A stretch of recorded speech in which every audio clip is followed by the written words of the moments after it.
Hi, David. How are you? I'm doing great. How are you doing? I'm doing great. Thank you so much for joining me today. For the folks that are joining me, I'm going to start with a quick intro to give other folks a chance to log on. My name is Yscaira. I am the founder and CEO of LaborX, the LinkedIn for the linked out. And LaborX works to connect folks with non-traditional education backgrounds, so an alternative to a four-year degree, to good jobs. So if you've gone through a boot camp, vocational training, pre-apprenticeship program, community college, even if you are in a four-year school, but you haven't graduated, or you have, but you still feel like you want additional assistance into getting a good time job, a living wage job, that's what we're here for. And we have the privilege of working with incredible partners, both training partners and employer partners. And today I have the privilege of working with UnCommon Law. We'll let David introduce himself and tell us a little bit about what UnCommon Law does. Yeah, definitely. So my name is David, and I am the operations associate at UnCommon Law. We at UnCommon Law, what we do is assist and help prepare those who are currently serving life sentences behind bars, prepare for the board of parole hearings. We also fight to change the narrative of how those who have committed violent crimes or serious offenses are viewed as well. Awesome. Thank you for sharing that. And the goal of the conversation today is to learn about David's experience, about how he went from facing a life sentence at a very young age to now ending up at a thriving career. And we're sharing this story because we want to elevate that not everyone has a traditional graduate from high school at 18, go to college, get a job, live happily ever after. 2/3 of our workforce does not have a four-year degree, but over 100 million people are being supported by a bunch of different organizations to develop the skills they need so that they can contribute to the workforce. And so we want to give you a personal story and an insight about how someone can do that. So Davis, take us back to when you were a little boy. Tell us where you're from, a little bit about you and your family, and what some of your dreams and aspirations were. Yeah, definitely. So I'm originally from Los Angeles, specifically Highland Park, which is right next to the Dodger Stadium. I'm the youngest of 5 children. My parents immigrated here from Central America, Guatemala, and Salvador. They came here in hopes of giving us a better future. And my hopes and dreams as a child were to go to college. My parents instilled in me at a very young age the importance of working hard and pursuing a higher education. Amazing. And I think with me, you shared in the past that they not only told you that, but they showed you that, right? Like you would go with your dad to work sometimes. What was that like? Yeah, definitely. So my dad was he was a construction worker. He was a painter by trade. So I remember as a child going around with him in his little troca everywhere, going from job to job, and just following right behind him and just working with him. As I remember too, my mom was a housekeeper. She would clean houses, and I remember her taking me to her jobs. I was always excited, not for the work, but because I knew that the kids there had a lot of toys. So I would go with her and just be excited to be with her at her place of work. Great. So for most teenagers, high school is kind of where like your path gets decided one way or another. So you get to high school, and what was that experience for you like? You have these hopes and dreams of going to college. Tell me a little bit about that phase in your life. Yeah, so high school was a little difficult for me, especially since it was those teenage years where emotions start surfacing. So I felt like I had this duality. One, I wanted to go to school, I wanted to go to college, I wanted to graduate, get a good job, come back and support my parents. Really, what I wanted to do was just really make my parents proud. On the other hand, though, I was dealing with a lot of emotional issues. I felt this big void in my life. The father who I followed around everywhere was incarcerated throughout my life. At this early age, I didn't really know how to deal with the emotions I felt of not being valued, not being worth. So what were your outlets? How did you deal with that? Yeah, so some of my outlets, I began gravitating towards the gangs. So I started associating with people who were involved in gangs, and I started um, abusing drugs. So I started going down a very negative path. And so there was always this internal battle within me of wanting to go to school, wanting better for myself, wanting better for my family, but at the same time not knowing how to properly cope with the emotions I was feeling. So as at a young age, I always felt that I had two different paths were laid out in front of me. Either I was going to go to college and graduate, or I was going to go to prison. Um, And so so I, what ended up happening? so yeah, so unfortunately, during my senior year of high school, I was sentenced to life in prison um, before I had the opportunity to graduate and go on to college. So, I know this is a very tough journey for you, and going back is probably not something, you love to do and think about that. But if you can think back to what it felt like at 18 when you had these hopes and dreams and then your reality was so different, what was going through your head? Like, what did you think now? Like, do you still think you can make your hopes and dreams a reality, or did you feel like it was over? Yeah. Well, initially, I felt that it was like completely over. Initially, I thought, man, I'm gonna die in this place. I'm gonna die in this cell. I'm never gonna be able to graduate from high school. I'm never gonna be able to go to college. I'm never really gonna be able to hug my dad again, since he was deported back to Salvador. So I'm what? never gonna. How did you get out of that? Fortunately, I had my older sister and my mom were like a very great support for me in my life, and along my journey, I began to meet different people who mentored me and showed me the way. Such as a big influence in my life was Scott Bunnett from ARC. He mentored me, he helped me, and just pretty much brought other folks who were ex-lifers back into prison. And what is ARC for those who've never heard that acronym before? Anti-Racism Coalition. Okay. Yes. So yeah, so they would bring folks who were ex-lifers back into the prison. So that began to bring this idea in my mind, like, wait a minute, they got life too, but now they're home. Maybe I could one day make it home as well. So there was various of people in my life that I was very fortunate to have that would provide that emotional support and just encouragement.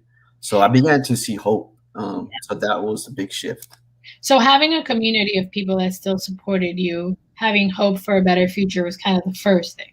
Can you talk to us about maybe some of those smaller milestones that you started to achieve, even before you got out? Like, what were some of the things that started to happen that started getting you on a path that you're on now? Yeah, definitely. So my whole thing was, while I was in there, I was going to do everything I could in my power to better myself in all aspects of my life. So I began with my education. I went back, I got my high school diploma. I went and I also got my associates in business, and then also took various vocational trades. But I think the work that benefited the most, that I benefited from the most, was really digging deep in finding that emotional healing that I had from a lot of the trauma that I was dealing with. So it was a point in my life where I began to really looking at all the different aspects of my life, such as the relationships I held, and began to really work on those different areas of my life. So it sounds to me that, it sounds cliche, but it literally takes a village, right? To raise a young person, a young man, a young woman, just a young person, independent of how they identify. And so you had your mom, you had your sister, you started getting, more professional support. You had the Anti-Recidivism Coalition, and so community is really important. Yeah. I would like to point out, though, that there's many folks behind bars right now, and many folks that are my close friends who unfortunately didn't have the same community that I did, and were still able to really work on themselves. It's just it provides that foundation and that extra support that folks need. Yeah. But oftentimes, many folks don't have that community around them to support them in that journey. But nevertheless, there's many people who still overcome and able to work on themselves without necessarily having that community. I was just fortunate enough to have that community around me. Yeah, and it sounds like you're also fortunate enough to have been born and lived in a state that's also grappling with this at a systemic level, right? So I know that some laws were passed. You know, tell us a little bit about how you became the beneficiary. So you had a community and you worked on bettering yourself. You had hope for the future, but laws needed to change for you to have a chance. What were some of the things that happened that actually allowed for you to have access to a future? Yeah, definitely. So one of the laws that didn't directly impact me yet, but kind of began the journey of the legislation changing was SB 9, which changed AWOP, sentencing juveniles to life without possibility of parole. Eventually, SB 260, which those who were under the age of 18 were able to go before a parole board a lot sooner than their sentence. And what I mean a lot sooner, meaning like 20, they'll go in front of a parole board in 25 years rather than say 60 years. Then after that, they extended the age of that to SB 261, where they extended the age of up to 20, I believe 24 and under. So instead of having to go to the board in 60 or 80 years, now you get the opportunity to go in 15 or 25 years. So I was the beneficiary of SB 261 since I was a couple of days over 18 when I committed my crime. So what it began doing is shifting in the way we actually look at people who commit crimes, especially those who were under the age of 18, how we look at our children in the U.S. in comparison to the rest of the world. Right. But I didn't get released under SB 261. Fortunately, I was commuted by the governor way before my time came. So say, for instance, I would have had to wait that 15 or 25 years in order to be found suitable. Wow. So my sentence was commuted by Governor Brown. My sentence was commuted to 10 to life. And since I already had served almost 10 years, I had the opportunity to go before the BPH, the Board of Parole hearings, a lot sooner than most folks had. Well, you look really young. You could have fooled me in how old you were. But tell me a little bit then, like, what happens after you get your sentence commuted and you become a free person, basically? Like, let's go back to that day. Yeah. What were the things going through your head? What were the things that you were scared, excited about? Yeah, I just was. I was just in a state of like, this is not happening. This is, am I really being released? I still couldn't believe it. It was very surreal to me. I came out with a very strong drive, a very strong motivation of my goals and what I wanted to accomplish in life. And I was very happy that I was going to be able to see my dad. You know, I never thought I was going to ever see him again in my life. But here I was about to be released, about to see my dad. I hadn't seen him in over, maybe 6-7 years. Yeah, so I just came out with the mentality that I'm ready to conquer the world.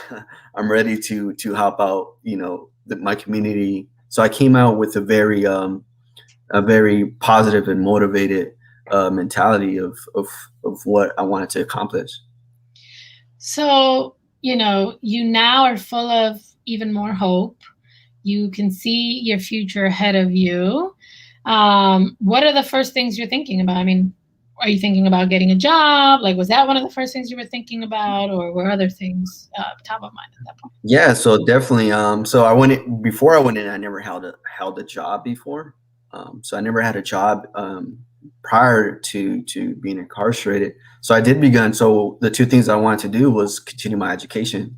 I wanted to get my bachelor's, and then I also wanted to begin my career. So the first thing that I did was I applied to UC Berkeley, and so at the same time I was applying for different jobs. I think reality started setting in right away, though, for me. I soon began that all my dreams that I had weren't, say, for instance, they were going to be a lot harder to accomplish than I initially thought. I didn't really know. Examples of like how reality hit in, whether it was applying to school or whether it was trying to get a job. Yeah, so I began to apply for jobs, and when I first got out, I started. Fortunately, I was able to get a job. I started setting up Christmas trees and Christmas decorations, and it was a seasonal work, so that ended. Then I got a job at a pizza parlor, and then from there, I got another job as a bike mechanic. So I remember going from job to job, thinking to myself, what am I doing? I felt like I was in a hamster wheel. I felt that I wasn't moving towards the goals that I had set for myself. So I kind of felt, I kind of felt defeated. Like I was just like, I'm not moving anywhere. I'm not progressing in life. Where am I going to be at in 5 years from now? And how is this job going to position me to where I want to go? So at that point, I began to look for more employment that would kind of position me for the future.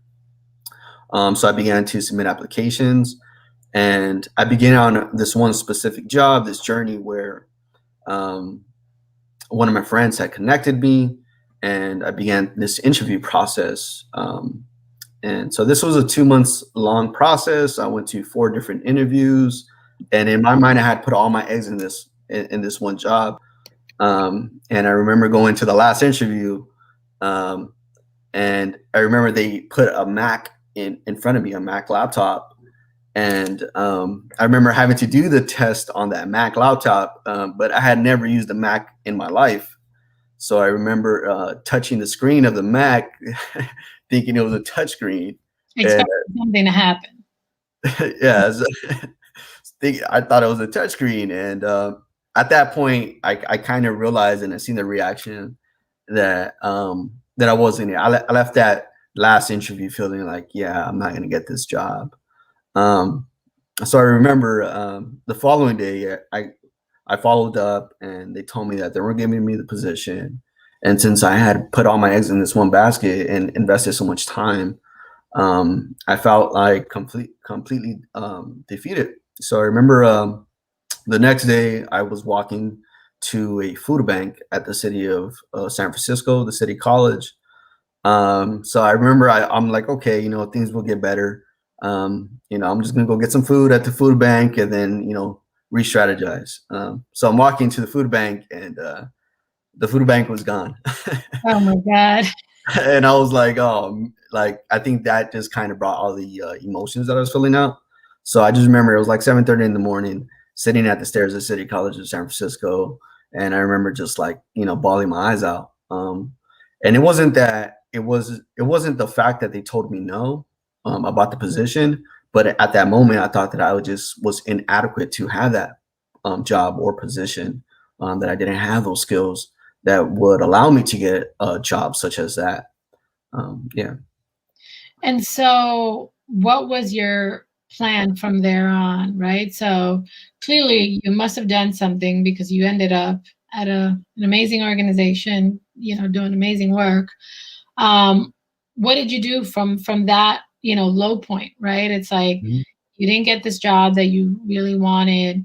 You became very acutely aware that you were lacking certain skills that you probably were going to need for any, for the types of jobs that you were looking for. And, the cherry on top is you couldn't even like get sustenance from this place because it had shut down. So how did you kind of gather yourself and push forward from there? Yeah, definitely. So after letting all the emotions go, I went back to the drawing board. I just really looked back at myself. I'm like, look, I've come this far, and it's not even about me either. It's about my close friends, my brothers who I left behind. If I'm going to succeed out here, it's going to be not only for myself, but it's going to be for my brothers and sisters behind bars. It's going to be for my family. So I was like, so I pretty much gave. And meaning you left behind, I know we haven't explicitly said this, but you were from LA, you came to Berkeley, and so you basically moved to the Bay Area. You don't have your family or support system in this new city that you're in, right? Yeah. Yeah. When I mean left behind, I mean like say, for instance, my Sally, who I spent a long time with in the same cell, and who's still to this moment still in prison. So I was just thinking about how fortunate I was to be free, and that I was going to succeed not only for myself but those who are currently still incarcerated. But yes, you're correct. I was in the Bay. All my family is Los Angeles. At that time, I didn't have no family, no friends in the Bay. Um, so what I went back to the drawing board was, okay, let me go back and let me see how I can start networking. Let me see who I can reach out to. I've met people since I've been home. And fortunately, one of the friends that I met, Maserati E, introduced me to the program called The Last Mile. And tell us just a little bit about that program. What do they do? So The Last Mile, I don't have too much information on them, but what they do is pretty much teach computer coding inside the prisons.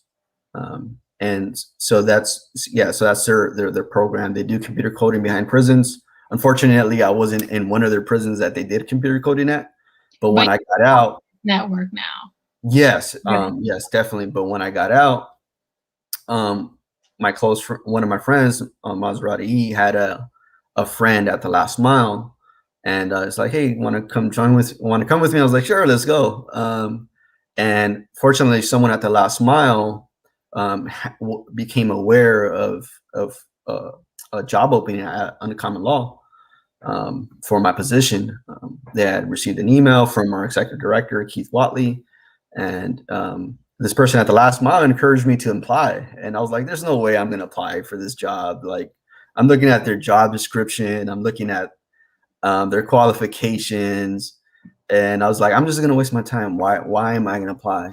What about their job descriptions and the qualifications intimidated you? Like, that you didn't think, was it because you had been rejected before and so you felt like this is just going to be that same thing, or like, what was it about it? It was a mixture of it. One, I was at a point where I was still kind of like processing what had just happened. Yeah. And two, as I went on their website, I saw it was like a law firm, a nonprofit law firm, and I saw the different people who were there. And then as well as the qualification, like say for instance, the job description, like you had to be fluent in Excel, specifically for my position, QuickBooks, accounting. So I'm like, ooh, like I'm lacking a lot of these technological skills that I don't have. So that was a big part of the intimidating factor. Yeah. So you got over it somehow, right? Because you applied. What was the interview at UnCommon Law, or like the process as you were applying? How is it different than, that last place that? Yeah. Well, it didn't take 2 months. It didn't take 2 months to get interviewed. Yeah, I mean, to go through the entire interview process. A lot process. of people, that means 2 months of rent, 2 months of food, 2 months of like figuring your life out, not having an income. And so, it's important to point these things out. How like every day it's like, it's better to like give me a fast yes or a fast no than like let me linger and maybe, or like I don't know. So I just wanted like to highlight that and say, as we work with employers and the things that we advocate for either dropping a 4-degree requirement or making it more flexible, looking at folks who are coming from programs like the Last Mile and ARC, but also making, the process streamlined and fair for everyone. So I'm sorry. So continue. So it wasn't as long. So that was a plus. What else? Yeah, I just remember thinking that I think at one point I realized that UnCommon Law that my past and specifically my incarceration wasn't a liability, rather it was an asset to me, and that they also recognized that it was also an asset and it was also very valuable. And I think the interview I remember the most was with Keith Watley. I remember just sitting down and it was just a conversation. At first I went in, I was really nervous. I was very just very nervous, very apprehensive. I didn't know what to share. I was very intimidated. It's like, I'm with Keith. And but I remember having this conversation with him and just beginning the interview. And after, about 5 minutes, I felt a little bit more relaxed, and the interview just ended up being really just a conversation. So that really really helped me to calm down and be able to express myself and how I was a good fit for the role. But it was once I was actually in the role that I was like, okay, well, I love this environment. Yeah, we'll get to that in a second. But while you were going through these interviews, particularly this last one with Keith that you mentioned, I just want to highlight that what I'm hearing you say is that you felt like you didn't necessarily have to perform, like that pressure to perform wasn't there. It was more like this person was getting to know you and you were getting to know this person in the organization to see if there was a mutual fit. Did I get that right? Yeah, definitely. And so setting that tone is really important, right? Because sometimes people feel really intimidated. They don't have years of networking and interview experience, and letting that get in the way of someone's skills and their value and what they can add to a company really ends up hurting everybody, but it hurts the company too. It's like, if you make this process really intimidating and about like performing and not really being able to put your best self forward, then nobody gets to really see like what you can offer. All right, so you joined UnCommon Law. Well, let's take a step back. Let's talk about that moment that you do an offer. Like, where were you? What happened? What was going through your mind? Yeah, so I had just got out of my job as a bike mechanic, and I ran to the City College of San Francisco because I was going to school at night. And I remember I was on my way to my class. It was about 6 o'clock, and I got a call, and the call was from UnCommon Law, and pretty much they just told me that they were going to give me the position. And I remember trying to keep my cool on the call, like, oh, thank you. But as soon as I hang up, I think I was just overwhelmed with joy and gratitude. I was just really humbled. I was just like, whoa, someone does recognize my value. And so I just remember just feeling just like super, super grateful. Who was the first person you told? I think it was my mom. I called my mom. I was like, Ma, me dieron el trabajo. Mom, they gave me the job. And then I called my sister. And then I called my sister and told her, and they were all really happy. So everyone was more just like, so it wasn't just me celebrating, it was my entire family celebrating, my entire community, especially the community that in my transitional housing, because I was still in transitional housing when I got hired, and that was also celebrating with me, because it was a win for all of us. Right, it wasn't just your win, it was a win for your community, for every organization that supported you, and clearly for UnCommon Law. So what was it like? What, your first day there, were there other people like you there? What was that like? I mean, I know it's like, this is a roller coaster, right? It's like, you get hope, and then reality hits, and it's really hard, and then you get good news, you have this, and now you show up. Like, what happens when you show up day one to the job? Yeah, so it was exactly how you mentioned. It was very accurate. It's a roller coaster. So I was really happy, but the next day I was like, "Oh damn, I'm going into my job. I don't know if I'm gonna be able to do the job right, or I don't know if I'm gonna be able to do the job well." So I was very intimidated going in. Then I was actually when I started UnCommon Law, there was only like 9 or 10 employees. So it was a very small space. Yeah. It was a very small space. And I was just very intimidated and like really afraid to ask questions. And so I remember asking one of my colleagues, Annie, how to send a calendar invite to another of our colleagues because I didn't know how to use the Google Suite or how to send an invite.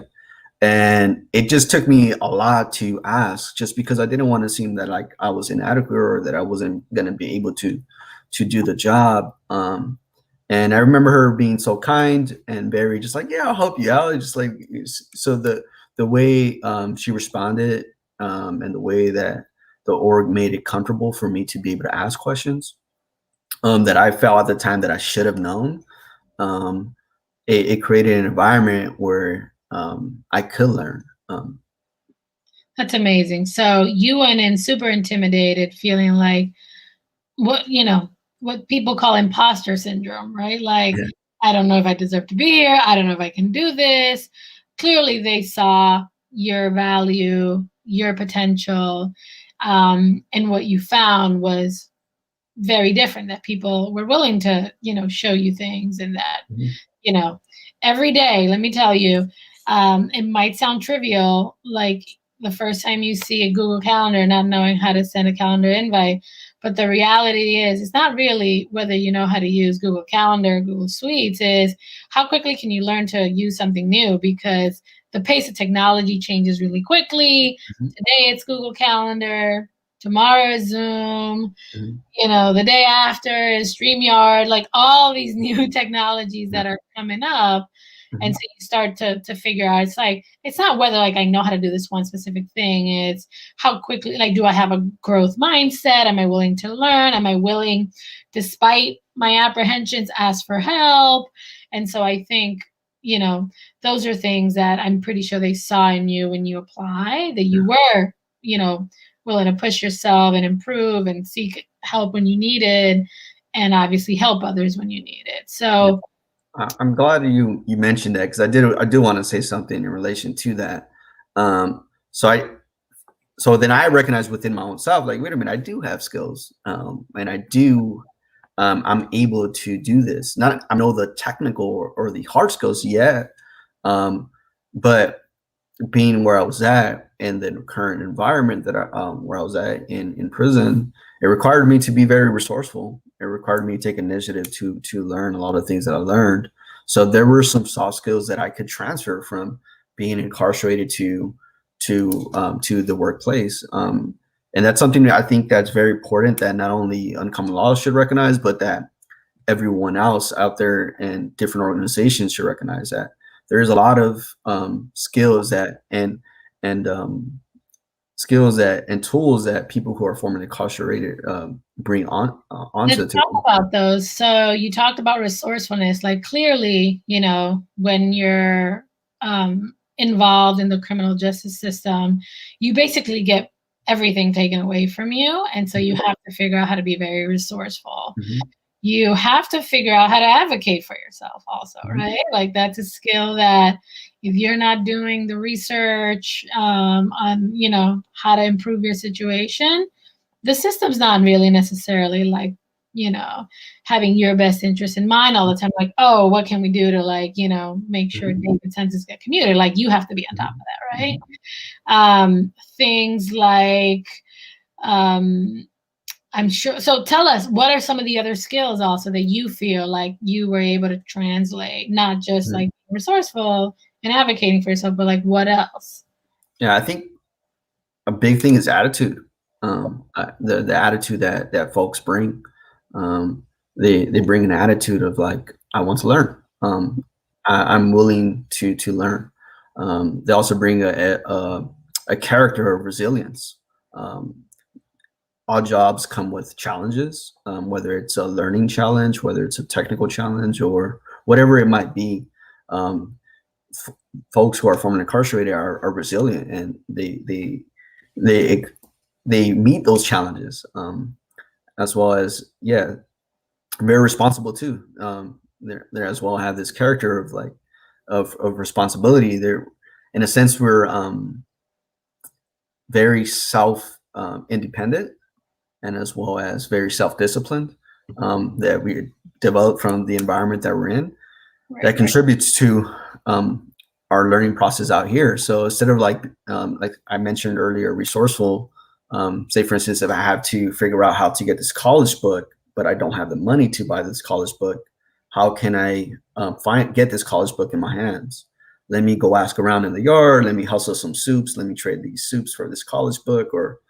And out here is like, okay, well, I don't know how to, say for instance, use Google Sheets. Okay, how can I be resourceful to figure out how to use this? Well, I discovered this thing called YouTube, which is amazing. You could do a Let me lot of YouTube things. this real quick. Let me Google this real quick. Or let me reach back out to my community who've maybe been home for about 6 months, longer than I have, who have learned these things. Or if I'm bold enough, let me ask my colleague, can you please help me how to do this? Because sometimes sometimes it's there's this also intimidation factor of like, should I ask this question? Should I not ask this Right. question? So it's also one of those of at times having the courage and being bold to be like, hey, I do need help. Can you please help me? Yeah. So these are all key attributes that I believe formerly incarcerated folks have. And so you've been at UnCommon Law for a year now, right? Yes. How have things changed for you, either, as a result of being there, or talking about the culture at UnCommon Law? Like we talked about, like you and like everything you had to offer. What did you feel like they've offered you to kind of help you develop into being your best self? And, now is the time for a shameless plug. UnCommon Law is hiring.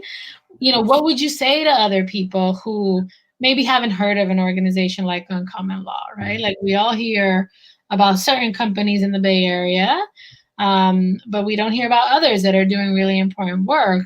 What is it about this company and the people who work there and the culture that you feel, you would potentially invite other people to, to apply, and particularly people who have been just as involved and who may share any similarity with your journey?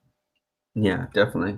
Well, first, for those who are thinking of applying, I would say if there's any hesitation or intimidation in applying, I would encourage folks to apply, because UnCommon Law is a place where they recognize the value of those who are formerly incarcerated. So I'll definitely throw out a shout out and be like, please apply. Please apply. But UnCommon Law right now is currently in a unique situation. Well, not a unique situation, but UnCommon Law is in a point of transition, or should I say growth. Yeah. As I stated earlier, when I started, we were at 10 employees. We're currently up to 22 and growing. So since I've been at UnCommon Law, UnCommon Law is unique in that UnCommon Law is willing to have those difficult conversations that sometimes other organizations may not be willing to have. What types of difficult conversations? Give us an example. Say, for instance,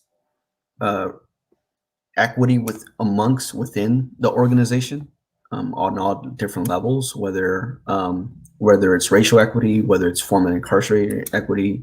So UnCommon Law is willing to approach these tough topics and have conversations about this, and have these conversations all together. I feel that that's a very important factor, that that we have support from the top, and that we're able to have those conversations, those difficult conversations, and sometimes uncomfortable conversations.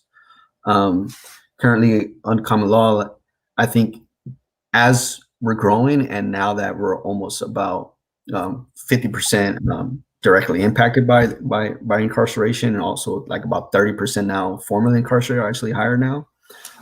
We're trying to figure out different ways of how to support people who are in the position. But let me back up a little bit. We're trying to figure out, we're trying to bring down the intimidation factors of those who are formerly incarcerated applying, first by revising our job descriptions and how we post that, the language we use, by having interviews such as this right here, where we encourage folks to apply. So what we're trying to do, with LaborX, and partnering with LaborX.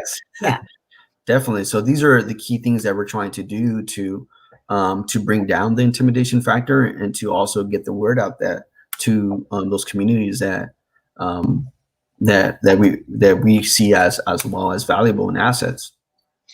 And so we don't have to get into a ton of detail about the jobs, but your job was basically an entry to middle skill job. It was an entry point into this organization, right? So you can bring a lot of your personal and life skills and some of, your professional skills that you pick up in other jobs and that you can transfer. Are some of the roles that are open now those types of roles where people, don't need to be a lawyer or don't need to know necessarily a ton about the law, that can still find a good fit at UnCommon Law? Yeah, definitely. There are entry level positions, but that's not to say that you won't. So there are entry level positions, but UnCommon Law provides like an environment to learn. Right. So say, for instance, as I mentioned earlier, I didn't know how to necessarily use Google Docs or certain technologies, a Mac computer. So they'll meet you where you're at. If you're the right person with the right attitude, a lot of these skills, for example, that you brought, they'll meet you where you are and take you where you need to go. Definitely. Yeah. And we're currently working on once we meet people where they're at, how do we support them once they're actually on our staff? So we're currently having those conversations of how we could support people who are formerly incarcerated joining our staff. And we're trying to figure out different ways in which we can support them, such as creating a buddy system, such as I think this year we're looking into creating a formerly incarcerated council. So there's different things that we're currently in the process of establishing and working on and thinking about. Great. I just want to take a little pause here and see if there are any questions or any comments that we might address or take a peek at. I know they might, take a little time to trickle in. So I just want to put the ask out there. If you have any questions about me, David, LaborX, UnCommon Law, any of the things we're talking about, feel free to share them. And we'll just kind of, give that a little time to happen. But as that happens, David, and we give people some time to chime in, what is your hope for, what is your vision for the workforce, particularly for returning citizens? Like, what do you hope that more companies do? How do you hope they show up to this space? Tell us a little bit about that. Yeah, well, yeah, my hope is that more companies recognize the value of those who are coming home and not necessarily exclude them based off the fact that they are formerly incarcerated or come from an untraditional background, and that might not be necessarily formerly incarcerated. Say, for instance, those who haven't graduated from, say, for instance, with their bachelor's or their master's. So my hope would be that different organizations would recognize the value of having folks not necessarily come from a traditional, quote unquote, traditional background, that their life experiences, different experiences that they've gone through, can really contribute in the positions that they're looking to fill. So I hope that organizations recognize that value, and two, once they are there, learn how to support and provide an opportunity to grow for these individuals as well. Great. And for folks who want to learn more about UnCommon Law, can you share a couple of ways that they can learn? I mean, I know you all are working on some exciting things to, show people the different facets of UnCommon Law. Yeah, so we recently had a webinar on these positions. So we're currently so we do webinars whenever we just started this as well. We have webinars to bring attention to these positions, and as well as to get to know our staff and what we do. Our website is also a great resource of what we do. So and the webinar is on the website. Webinars, I'm not sure if they're currently posted, but that's something that we could work on posting them as well. We're currently working on trying to figure out, as well as other ways, come up with unique ways. I actually have a flyer here, creating flyers like this. So I went back this weekend. I went to the transitional housing that I went to, and posted flyers there. So we're trying to get the word out and trying to figure out unique ways, such as maybe reaching out to these different networks out there, like the Last Mile, Underground Scholars, at different organizations that work with different populations that we encourage to apply. So we're trying to put out the information to in multiple facets to hopefully get the word out there to people who are not necessarily normally on LinkedIn, or folks who are just coming home. So we're trying to get creative in getting out the word and teaching the folks about our organization. Great. Well, so I think this is a great time to wrap up. I think your story is really incredible. I am so honored that you chose to share it with us and with people who are listening now, but also people who will tune in the future to see this. We encourage you to apply to the open roles at UnCommon Law. You can go to LaborX.co. We have some jobs posted there. I know some of the roles are wrapping up at the end of this week. So you have a week for some of the roles. I know that other roles are going to be posted in the future. But you can also go to UnCommon Law and learn more about those roles. Check out that webinar to learn more details about the organization, and share this with your friends and family and larger communities so that people know that it is possible to kind of be in a place where you don't think, there's a future for you, that you're looking at, a life sentence, and through, hard work, resilience, self-determination, and really kind of tapping into your community, even if you don't have one, right? Like, it's not just given community, it's chosen community. And how, places like the Anti-Recidivism Coalition, places like the Last Mile. I want to do a shameless plug here for another organization, Next Chapter. So those are for roles in tech, but there's a movement here that's been in the works for decades already. But I think that we're starting to see prominence as companies like UnCommon Law, companies like Slack, like companies that are opening their doors and welcoming and really transforming culture so that it's really inclusive. I mean, it sounds really easy to say that, you care about diversity, equity, and inclusion, that, Black Lives Matter, that, that all of these intersections of the people who work for you and who you do want to work for, that they matter, but doing the actual work, like actually going out into the communities and building partnerships, engaging with the folks who have the trust in the community and can help you connect to the Davids of the world. That's the real work. Waiving degree requirements, banning the box by law, you have to do that, but, not asking about any of this stuff, and really just focusing on the person and what they bring to the table.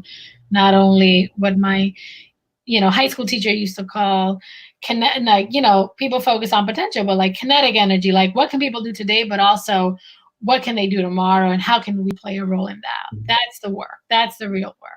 And so we're so lucky that UnCommon Law is doing this work, that there are peer companies out there doing this work.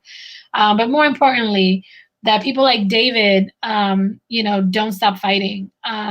And keep pushing until they end up at a place like UnCommon Law, and then can help others like him, open doors for others like him. So thank you so much, David. Really appreciate you. Yeah, thank you. And I do want to echo a little bit what you were saying as well. I think my biggest thing that got me through my incarceration was just having hope. And a lot of us need that as we come home as well.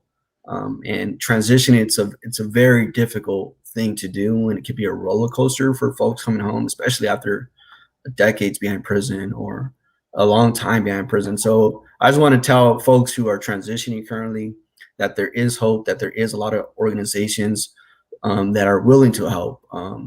And I just encourage you all just to keep pushing, keep going, and that there's many opportunities and many doors are going to open up for you all. just keep knocking, keep going. Don't give up. Just keep striving. Sí se puede. Sí, sí puede. Thank you so much. And we hope you'll have a lovely day. Take care.